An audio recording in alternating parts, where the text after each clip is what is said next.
आजची आपली रेसिपी आहे ओल्या नारळाची वडी. तर ओला नारळ आणि साखर यांचं योग्य प्रमाण, यामुळे अगदी मऊ लुसलुशीत आणि चविष्ट अशी ओल्या नारळाची वडी कशी बनवायची हे आज आपण पाहणार आहोत. तर सण समारंभासाठी किंवा गोड का हवेसे वाटल्या तुम्ही ही रेसिपी नक्की ट्राय करू शकता. तर सर्वांचं मनापासून स्वागत आहे शार्विकाज किचन डायरीमध्ये. तर रेसिपी शेवटपर्यंत नक्की बघा. तर इथे आपण आधी 2 ओले नारळ खाऊन घेतलेले आहेत. तर जो काही किस निघालेला आहे तो मी ते एका वाटीने मोजून घेतलेला आहे. तर जी वाटी आपण किस मोजण्यासाठी घेणार आहोत त्याच वाटीने बाकीचं सगळं प्रमाण घ्यायचं आहे. तर इथे 4 वाटी आपला ओल्या नारळाचा किस झालेला आहे. यामध्ये मी 1 लिटर दुधाची पूर्ण जी साय आली होती ती घातलेली आहे. साधारण ती पाऊण वाटी झालेली आहे. त्यामध्ये त्याच वाटीने आपण 2 वाटी दूध घालायचं आहे आणि साखर तुमच्या आवडीनुसार कमी जास्त करू शकता. पण इथे मी 2.5 वाटी साखर घातलेली आहे, ज्यामुळे खूप गोड पण लागत नाही आणि अति गोड पण होत नाही. तर हे प्रमाण अगदी योग्य आहे. तर तुम्ही हवा असल्यास थोडीशी साखर वाढवू शकता. तर आता हे सगळं चांगलं मिक्स करायचं आणि एक 15 मिनटं साखरेला थोडंसं पाणी सुटेपर्यंत आपण हे बाजूला ठेवून देऊया. तर आता इथे बघा साखर विरघळली गेलेली आहे व्यवस्थित. आता ही कढई मी गॅसवर ठेवलेली आहे. आता आपण गॅस चालू करायचा आणि मीडियम फ्लेमवर सुरुवातीला एक 10 मिनिटं हलवत हे मिश्रण शिजवून घ्यायचं. तर इथे बघा आता दुधाला उकळी फुटायला सुरुवात झालेली आहे अशा पद्धतीने. तर सुरुवातीला आपण एकसारखं नाही हलवलं तरी चालतं. 1-2 मिनटं थांबून अशा पद्धतीने तुम्ही यामध्ये चमच्याने हलवत राहायचं.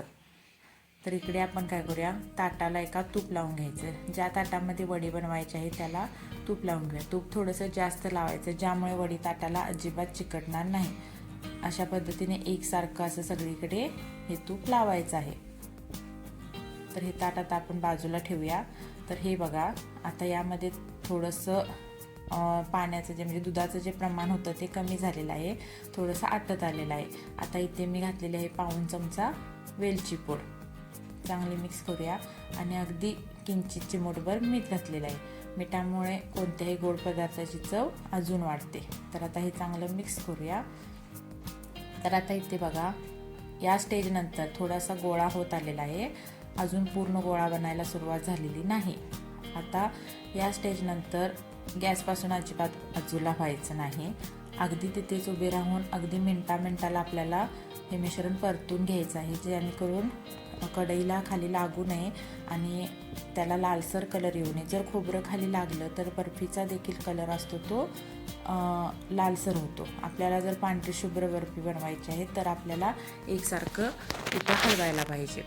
तर हे बघा एकदम छान दाट असं आता गोळा बनत आलेला आहे. तर चेक कसं करायचं, अगदी थोडंसं असं घ्यायचं आणि त्याचा गोळा बनवून बघायचा. हाताला अजिबात चिकटत नाही, अगदी इझिली गोळा बनतो आणि तो गोळा थोडासा 1 मिनिटाभरानंतर घट्ट येतो. अशा वेळी आपण म्हणायचं की हे मिश्रण आता परफेक्टली शिजलेलं आहे. आता जे हे शिजलेलं मिश्रण आहे ते आपण ताटामध्ये काढूया. ज्या ताटात आपण तूप लावलं होतं त्या, आणि एक प्लेट घ्यायची आणि त्याला देखील खाली थोडंसं तूप लावायचं आणि गरम असतानाच अशा पद्धतीने हे मिश्रण पसरून घ्यायचं. अगदी हाताने करू नका, खूप म्हणजे चटका बसतो जोरात. तर अशा पद्धतीने आपण प्लेटच्या सहाय्याने हे मिश्रण व्यवस्थित पसरून घेतलेलं आहे. त्यानंतर ते मिश्रण ओलं असतानाच आपल्याला वड्या पाडायच्या आहेत. एकदा थंड झालं की त्यानंतर वड्या पडणार नाहीत, त्यामुळे अगदी ओलं आहे तोपर्यंतच वड्या पाडायच्या. तर हे बघा इथे आपल्या सगळ्या जे मिश्रण होतं ते ताटामध्ये पसरून त्याच्या वड्या पाडून झालेल्या आहेत. आता हे मिश्रण आपण 1 तासभर थंड होण्यासाठी ठेवूया. थंड झाल्याशिवाय अजिबात तुम्ही वडी काढायला जाऊ नका, नाहीतर ते पूर्ण वड्या आपल्या मोडून जातील. तर आता 1 तासभर होऊन गेलेलं आहे. मिश्रण पूर्ण थंड झालेलं आहे. मी फॅनखाली वगैरे ठेवलं नव्हतं, नॉर्मल आपलं टेम्परेचरला ठेवून दिलं होतं. आता ते पूर्ण थंड झालेलं आहे. तर पुन्हा एकदा मी चाकूने काय करते, जे वड्यांचे कस होते त्यावरून पुन्हा एकदा चाकू फिरवून घेतलेला आहे, ज्यामुळे वड्या ज्या आहेत त्या इझिली निघतात. तर हे बघा अगदी हलक्या हाताने आपण ह्या वड्या काढायच्या आहेत आणि इझिली अगदी त्या रिमूव्ह होतात. त्यांचा शेप अजिबात बिघडलेला नाही आहे. तर इथे बघू शकता तुम्ही. आता एका डब्यामध्ये मी ह्या वड्या काढून घेते. तर इथे बघा तुम्ही बर्फीचा टेक्स्चर, त्याचा कलर, अगदी छान शुभ्र अशा बर्फ्या झालेल्या आहेत. अगदी रक्षाबंधनच्या निमित्ताने तुम्ही नक्की हे बनवू पाहू शकता. तर इथे आपल्या नारळाच्या वड्या तयार झालेल्या आहेत.